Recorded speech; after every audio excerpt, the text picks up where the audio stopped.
السلام علیکم ورحمۃ اللہ تعالی وبرکاتہ۔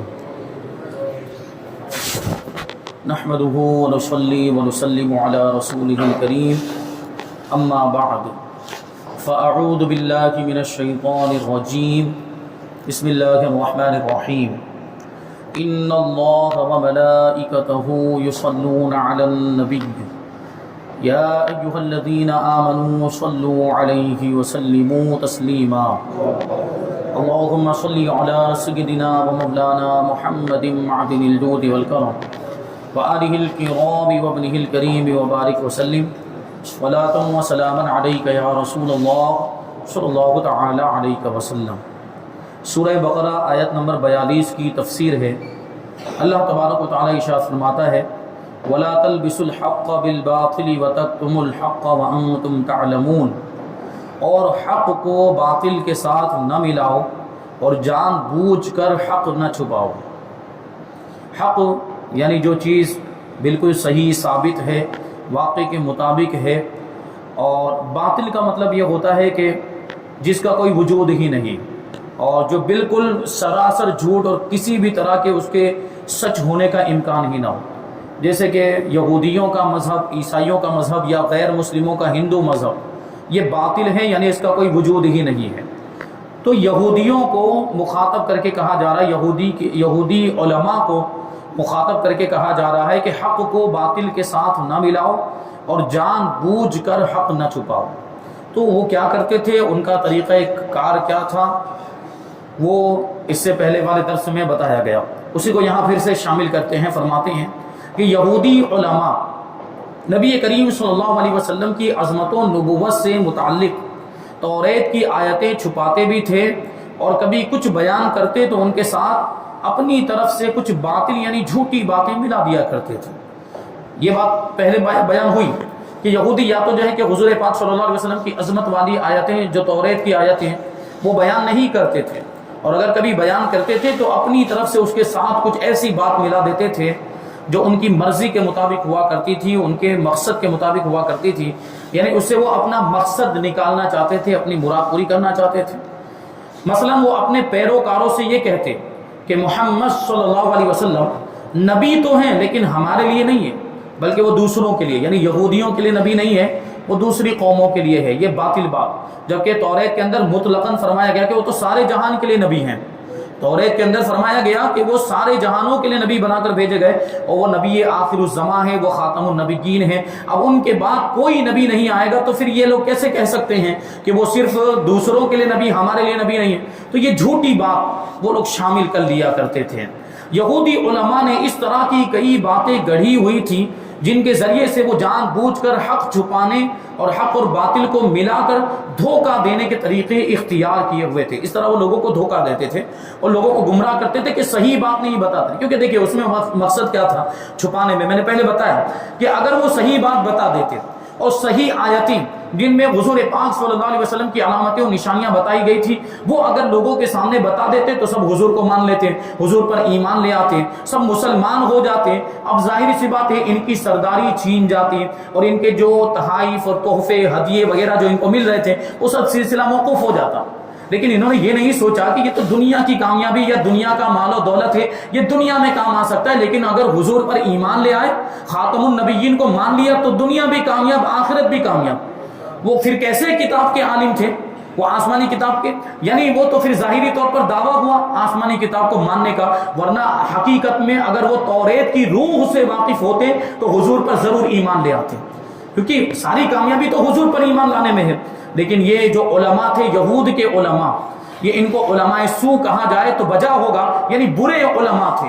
اگرچہ توریت کے عالم تھے لیکن برے عالم تھے کہ اپنی مرضی کی باتیں بیان کرتے تھے، اور جو بات اور جو آیت توریت کی ان کی مرضی کے خلاف ہوتی اس کو چھپا دیتے تھے، یا ابھی کبھی بیان بھی کرتے تھے تو اس میں جھوٹی باتیں شامل کرتے ہیں۔ تو ہمارے دور کے جو گستاخان رسول ہے، جو بد مذہب، ان کا بھی تو یہی کام ہوتا ہے کہ جن آیتوں میں اور جن حدیثوں میں حضور کی عظمت بیان کی گئی اس کو چھپاتے ہیں، اور ایسی آیتیں کہ کہیں کوئی پہلو گستاخی کا نکل رہا ہوتا ہے، جبکہ کسی بھی آیت میں اور کسی بھی حدیث میں حضور کی گستاخی ہے ہی نہیں، اور حضور کی شان کی تنقیص ایسا ہو ہی نہیں سکتا کہ کسی آیت کے اندر بیان کیا گیا ہو یا کسی حدیث کے اندر. یہ اپنے اعتبار سے اس کا مطلب نکالتے ہیں معاذ اللہ. جیسے ووجدک ضالا فہدی کا ترجمہ کر دیا ان کے گرو گھنٹال نے, ان کے پیشوا نے معاذ اللہ, کہ آپ کو گمراہ پایا تو ہدایت دی. کیا کوئی نبی گمراہ ہو سکتا ہے؟ نبی کو تو اللہ تبارک و تعالیٰ لوگوں کی ہدایت اور رہنمائی کے لیے بھیجتا ہے. اگر خود نبی گمراہ ہوگا تو لوگوں کی ہدایت کیسے کرے گا؟ معاذ اللہ اٹھا کے سیدھا ترجمہ کر دیا کہ آپ کو گمراہ پایا تو ہدایت دی. نبی کے بارے میں یہ ترجمہ کر رہے ہیں. دیکھو تو ان کے ایمان کا کوئی ٹھکانہ رہا؟ تو یہ ہوتا ہے اس انداز میں جو ہے کہ یہ لوگ بس یہ اوپر سے دیکھتے ہیں, قرآن کو بھی اوپر سے تلاوت کرتے ہیں سرسری طور پر, اور حدیثوں کو بھی ایسے ہی پڑھتے ہیں. گہرائی والا علم ان کے پاس ہوتا ہی نہیں, کیونکہ گہرائی والا علم, اور یا یہ یوں کہہ لیجئے کہ علم کا نور یا فیضان علم تو ایمان والوں کو ملتا ہے اور عشق والوں کو ملتا ہے. اس لیے تو ہمارے امام نے ترجمہ کیا اسی آیت کریمہ کا ووجدک ضالا فہدی. اگر آپ ڈکشنری کے اعتبار سے دیکھیں گے تو یقیناً ضال کا معنی گمراہ ہوتا ہے, لیکن ہم یہاں پر وہ معنی کر ہی نہیں سکتے کیونکہ نبی کی شان بیان کی جا رہی ہے, نبی کے بارے میں یہ آیت کریمہ نازل ہوئی ہے. تو ہرگز ہم وہ لغت والا ڈکشنری والا ترجمہ نہیں کر سکتے. اعلیٰ حضرت رضی اللہ تعالیٰ عنہ نے تمام تفسیروں کا نچوڑ پیش کر دیا صرف ترجمے کے اندر, اور ترجمہ کرتے ہیں کہ ہم نے آپ کو اپنی محبت میں خود رفتہ پایا تو اپنی جانب راہ دی. یعنی اللہ تبارک و تعالیٰ کی محبت میں حضور پاک صلی اللہ علیہ وسلم ایسے گم ہو گئے تھے کہ دنیا کے کچھ معاملات سے بے خبر ہو گئے تھے ظاہری طور پر, تو اللہ تبارک و تعالیٰ نے اپنی طرف راہ دی. تو یہ اس طرح ترجمہ کیا جاتا ہے, یہ عشق والا ترجمہ جس میں تفاسیر کا نچوڑ بیان کر دیا گیا. تو اللہ تبارک و تعالیٰ تو قرآن مجید کے اندر جیسے پہلے بھی آیا کہ اپنے انبیاء کے لیے یا اپنے محبوب بندوں کے لیے جو لفظ چاہے استعمال فرمائے, لیکن ہماری کیا مجال کہ ہم اس کے لیے ہم وہی ترجمہ کر دیں جو لغت کے اعتبار سے بنتا ہے. نہیں, بلکہ ادب والا ترجمہ کیا جائے گا. تو یہ ہمیں ہمارے علماء سے ملتا ہے. علماء اہل سنت ہمیں ادب والی چیزیں بتاتے ہیں اور ادب والے ترجمے. اب انہوں نے سیدھی مطلب اس طرح کی باتیں جیسے حضرت آدم علیہ السلام کی طرف معصیت اور نافرمانی کی نسبت کر دی, اور وہاں پر بھی یہی ترجمہ کیا کہ معاذ اللہ آدم نے اپنے رب کی نافرمانی کی تو ایک نبی نافرمان ہو سکتا ہے؟ ہرگز نہیں, نبی تو معصوم ہوتے ہیں. تو وہاں بھی اس طرح کا ترجمہ کیا جائے گا. بہرحال یہ آج کے جو بد مذہب ہیں اور گمراہ فرقے سے تعلق رکھنے والے, ان کا طریقہ وہی ہے جو یہودیوں کا طریقہ تھا کہ حضور کی شان والی اور حضور کی عظمت والی آیتوں کو اور حدیثوں کو چھپاتے, بیان نہیں کرتے, اور حدیثوں کا اور قرآن کی آیتوں کا ایسا مطلب نکالتے اپنی مرضی کے مطابق اور اپنے موقف کے مطابق, کیونکہ انہوں نے پہلے سے یہ سوچ لیا, اپنا ذہن بنا لیا ہے کہ معاذ اللہ حضور کی شان کو گھٹانا ہے, تو یہ اس اعتبار سے آیتوں کا بھی مطلب نکالتے ہیں اور حدیثوں کا بھی مطلب نکالتے ہیں. لیکن ان کو پتہ نہیں ہے کہ جن کے ذکر کو ان کے رب نے بلند کیا ہے, ان کے گھٹانے سے وہ گھٹنے والا نہیں ہے. وہ شعر ہم اکثر پڑھتے رہتے ہیں کہ تو گھٹائے سے کسی کے نہ گھٹا ہے نہ گھٹے, جب بڑھائے تجھے اللہ تعالیٰ تیرا, ورفعنا لک ذکرک کا ہے سایہ تجھ پر, بول بالا ہے تیرا, ذکر ہے اونچا تیرا. یہ شان ہے ہمارے نبی کی. تو یہ لوگ جتنا بھی گھٹا لیں لیکن حضور پاک صلی اللہ علیہ وسلم کا ذکر بلند ہوتا ہی رہے گا. لیکن یہ بھی بات یہاں پہ ذہن میں آ گئی, یہ پوائنٹ تو آپ کو بتا دوں کہ دیکھیں اللہ تعالیٰ نے ہمارے نبی کے ذکر کو بلند تو کیا ہے. حضور پاک صلی اللہ علیہ وسلم کا چرچا ہو رہا ہے, اور جب سے دنیا بنی تب سے حضور کا چرچا ہو رہا ہے اور قیامت تک ہوتا ہی رہے گا. بلکہ میدان محشر میں بھی لوگ حضور کا ذکر کریں گے, بلکہ وہاں تو سارے اولین اور آخرین حضور کی تعریف کر رہے ہوں گے. اور اسی کو تو مقام محمود کہا جاتا ہے کہ سارے اولین اور آخرین جمع ہوں گے. جب سے دنیا بنی جب تک دنیا باقی رہی, جتنے بھی لوگ آئے ہوں گے وہ میدان محشر میں جمع ہوں گے. اللہ تبارک و تعالیٰ حضور کو مقام محمود پر کھڑا فرمائے گا, حضور وہاں تشریف فرما ہوں گے, اور پھر سارے اولین اور آخرین حضور کی تعریف کر رہے ہوں گے. اسی کو مقام محمود کہا جاتا ہے. اور پھر حضور پاک صلی اللہ علیہ وسلم مقام محمود سے نیچے تشریف لائیں گے. یہ بھی حضور کی شان کہ ساری دنیا کے لوگوں کے سامنے اللہ تبارک و تعالیٰ حضور کی یہ شان ظاہر کرے گا میدان محشر کے اندر. وہ علامہ حسن رضا کا شعر ہم سنتے ہیں اور پڑھا بھی ہوگا آپ نے کہ فقط اتنا سبب ہے انعقاد بزم محشر کا, فقط اتنا سبب ہے انعقاد بزم محشر کا, یعنی یہ محشر کی جو بزم قائم کی گئی اور محشر کے میدان میں سب کو جمع کیا گیا اور یہ محفل منعقد کی گئی, تو اس کا مقصد کیا ہے, اس کا سبب کیا ہے, اگلے مصرے میں سماعت کریں گے. فرماتے ہیں کہ فقط اتنا سبب ہے انعقاد بزم محشر کا کہ ان کی شان محبوبی دکھائی جانے والی ہے. تمام اولین کے سامنے تمام آخرین کے سامنے حضور کی شان محبوبی دکھائی جا رہی ہے. حضور وہاں سے نیچے تشریف لائیں گے, سجدے میں گریں گے اللہ کی بارگاہ میں, اور ایسی اللہ کی حمد بیان کریں گے جو اس سے پہلے کبھی کسی نے نہیں کی ہوگی. ایسی حمد بیان کریں گے. تو پھر کیا ارشاد ہوگا؟ اللہ کی طرف سے ارشاد ہوگا, اے محبوب سر اٹھاؤ, مانگو, جو مانگو گے دیا جائے گا, اور شفاعت کرو, تمہاری شفاعت قبول کی جائے گی. پھر حضور پاک صلی اللہ علیہ وسلم شفاعت کا دروازہ کھولیں گے, اور یہی شفاعت کبریٰ ہے. اس سے پہلے کسی کو بھی شفاعت کرنے کا اختیار نہیں ہوگا. سب سے پہلے اگر کسی کو شفاعت کرنے کا اختیار ملے گا تو ہمارے نبی کو ملے گا. آپ ہی جو ہے کہ یہ شفاعت کا دروازہ کھولیں گے. بعد میں دوسرے انبیاء کرام یا نیک صالحین, شہداء, حفاظ, علماء, بلکہ قرآن مجید, خانہ کعبہ, یہ بھی شفاعت کریں گے. رمضان کا مہینہ بھی وہ شفاعت کرے گا. لیکن یہ بات بھی یہاں پر پوائنٹ کی ہے, یہ یاد رکھنے والی بات ہے کہ یہ جو دوسرے لوگ شفاعت کریں گے بعد میں, دوسرے انبیاء کرام یا صالحین, شہداء, علماء, حفاظ وغیرہ, ان کی جو شفاعت ہوگی یہ حضور کی بارگاہ میں ہوگی. یعنی کیا مطلب کہ اگر جیسے کوئی عالم اپنے چاہنے والوں کی شفاعت کرنا چاہتا ہے, اپنے چاہنے والوں کو بخشوانا چاہتا ہے, تو وہ ڈائریکٹ خدا کی بارگاہ میں نہیں جا سکتا, کیونکہ ان کی پہنچ ڈائریکٹ خدا کی بارگاہ میں نہیں ہوگی. ڈائریکٹ خدا کی بارگاہ میں کسی کی پہنچ ہوگی تو ہمارے آقا کی ہوگی. تو یہ شفاعت لے کر بھی اگر پہنچیں گے تو حضور کی بارگاہ میں پہنچیں گے. دوسرے انبیاء کرام بھی اور علماء, حفاظ بھی اپنے چاہنے والوں کو لے کر حضور کی بارگاہ میں پہنچیں گے اور کہیں گے کہ یہ ہمارے ماننے والے تھے. علماء کہیں گے کہ یہ ہماری خدمت کیا کرتے تھے, یہ ہماری محفلوں میں آیا کرتے تھے, ہماری باتیں سنتے اور اس پر عمل کرتے تھے, ان کی شفاعت فرما دیجئے اور ان کے گناہوں کو بخشوا دیجئے. اس طرح دوسرے انبیاء کرام بھی اپنے امتیوں کو لے کر پہنچیں گے جو ان پر ایمان لائے ہوں گے لیکن گنہگار ہوں گے, تو وہ حضور کی بارگاہ میں اپنے امتیوں کو لے کر آئیں گے اور عرض کریں گے حضور ان کی بھی شفاعت کروا دیجئے اور ان کی بھی بخشش کروا دیجئے. تو یہ جو دوسرے لوگ شفاعت کریں گے تو وہ حضور کی بارگاہ میں کریں گے, لیکن حضور ڈائریکٹ اللہ کی بارگاہ میں شفاعت کریں گے. یہ مرتبہ بھی ہمارے نبی کی خصوصیات میں سے ہے کہ یہ شان بھی ہمارے آقا کو ملے گی. تو عرض یہ کرنا چاہ رہا تھا, بات وہاں سے نکلی تھی کہ تمام تعریفیں یہ ہو رہی ہیں حضور پاک صلی اللہ علیہ وسلم کی, جو بھی حضور کا چرچا ہو رہا ہے. اللہ تبارک و تعالیٰ نے حضور پاک صلی اللہ علیہ وسلم کے ذکر کو بلند فرمایا. تو اولین تو حضور کا ذکر کرتے رہیں, اگلی کتابوں کے اندر حضور کا ذکر ہے تو کتابیں پڑھنے والے حضور کا ذکر کرتے رہیں, اگلے انبیاء کرام بھی حضور کی تعریف کرتے رہے, اپنی امت کے سامنے حضور کا ذکر کرتے تھے اور ان سے وعدے لیتے رہے کہ اگر تمہارے زمانے میں نبی آخر الزمان آ گئے تو ضرور ان پر ایمان لانا اور ضرور ان کے گروہ میں شامل ہو کر ان کی مدد کرنا. سارے انبیاء کرام نے اپنی امت کے لوگوں سے یہ وعدہ لیا ہے اور حضور کی شان انہوں نے بیان کی. تو اگلے انبیاء کرام کی امتیں بھی حضور کی تعریف کرتی رہی اور انبیاء کرام بھی خود آسمانی کتابوں کے اندر بھی حضور کا ذکر موجود ہے. تو یہ تو اولین کا ذکر ہوا کہ اولین اس طرح حضور کی تعریف کرتے تھے. لیکن حضور کے زمانے کے بعد دیکھیں آپ, حضور کے زمانے کے بعد جو حضور کا ذکر ہو رہا ہے اور حضور کا چرچا ہو رہا ہے, تو حضور کے بعد والا بالکل قریب کا جو زمانہ وہ صحابہ کرام کا زمانہ. صحابہ کرام حضور کے تذکرے کرتے رہے, حضور کی شان بیان کرتے رہے. پھر تابعین نے اس سلسلے کو آگے بڑھایا, پھر تبع تابعین نے حضور پاک صلی اللہ علیہ وسلم کے چرچوں کو بلند کیا اور حضور کی شان بیان کی. اسی طریقے سے یہ سلسلہ چلتا رہا. بزرگان دین, اولیاء کرام, علماء دین حضور کے چرچے کرتے رہے. لیکن اس زمانے میں حضور کا چرچا کیسے ہو رہا ہے, یہ ہم اپنے مرتبے پر غور کریں. میں کیا بتانا چاہ رہا ہوں, ہم اپنے آپ پر غور کریں کہ اللہ نے ہمیں کتنا بڑا مرتبہ عطا فرمایا کہ بلند چرچا کرنے والی ذات اللہ تبارک و تعالیٰ کی ہے. حضور کا ذکر اگر کوئی بلند کر رہا ہے تو وہ اللہ تبارک و تعالیٰ, لیکن ذریعہ کون بن رہا ہے؟ ذریعہ ہم سنی بن رہے ہیں. حضور کے ذکر کی بلندی کا ذریعہ ہم بن رہے ہیں. اس نے ہمیں توفیق عطا فرمائی کہ ہم حضور کا ذکر کریں, ہم حضور کی تعریف بیان کریں, ہم حضور کی خوبیاں بیان کریں, ہم حضور کی نعت بیان کریں.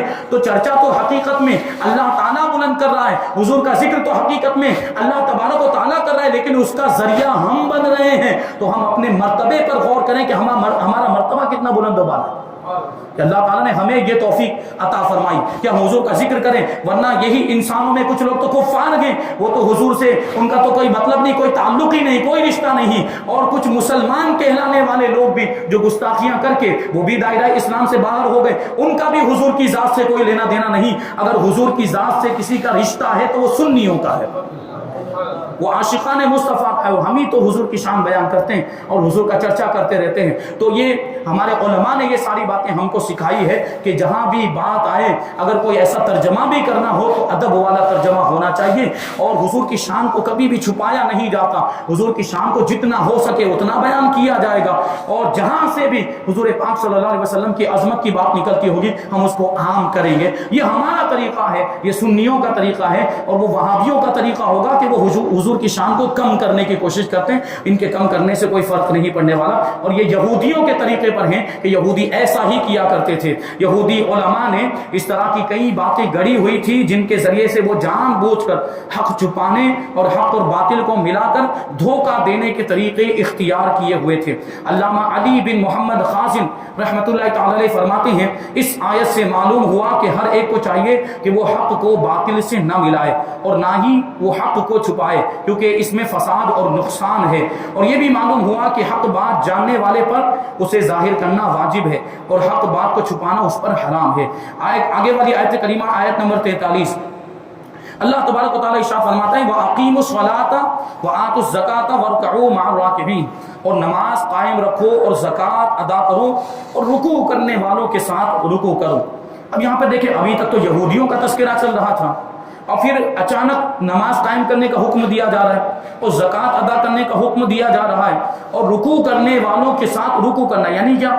نماز پڑھنے والوں کے ساتھ نماز پڑھنے کا حکم۔ خالی رکوع کی کوئی عبادت ہوتی ہے جس میں خالی رکوع ہو؟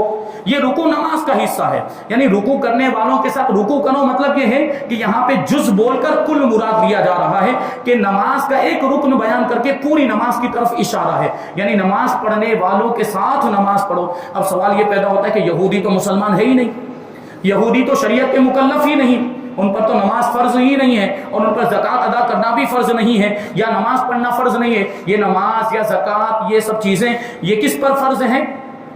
ایمان والوں پر فرض ہے۔ تو اس کا پھر مطلب کیا نکلے گا کہ ڈائریکٹ ان کو حکم دیا جا رہا ہے؟ تو اس کا مطلب یہ ہے کہ پہلے تم ایمان لاؤ، یہودیوں کو پہلے یہ حکم دیا جا رہا ہے کہ پہلے ایمان لاؤ، پہلے مسلمان ہو جاؤ، اور مسلمان ہونے کے بعد پھر مسلمانوں کی طرح نماز بھی پڑھو، زکوٰۃ بھی ادا کرو اور رکوع کرنے والوں کے ساتھ رکوع بھی کرو۔ اس کا یہ مطلب نکلتا ہے۔ تو اس سے پہلی والی آیتوں میں یہودیوں کو ایمان لانے کا حکم دیا گیا، پھر انہیں حق کو باطل کے ساتھ ملانے اور نبی کریم صلی اللہ علیہ وسلم کی نبوت کے دلائل چھپانے سے منع کیا گیا۔ اب ان کے سامنے وہ شرعی احکام بیان کیے جا رہے ہیں جو ایمان قبول کرنے کے بعد ان پر لازم ہے، یعنی مومن ہو جانے کے بعد ان کو یہ کرنا پڑے گا۔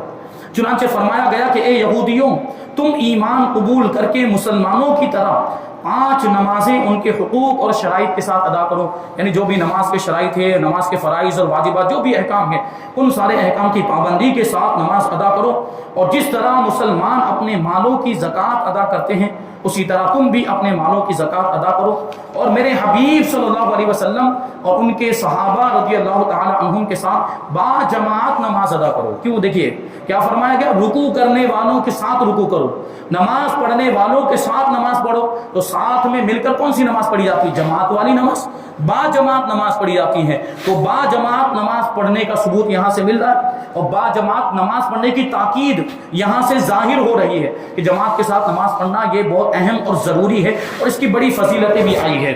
تو دیکھیے اس کو ہم شامل کرتے ہیں، جماعت کے ساتھ نماز پڑھنا۔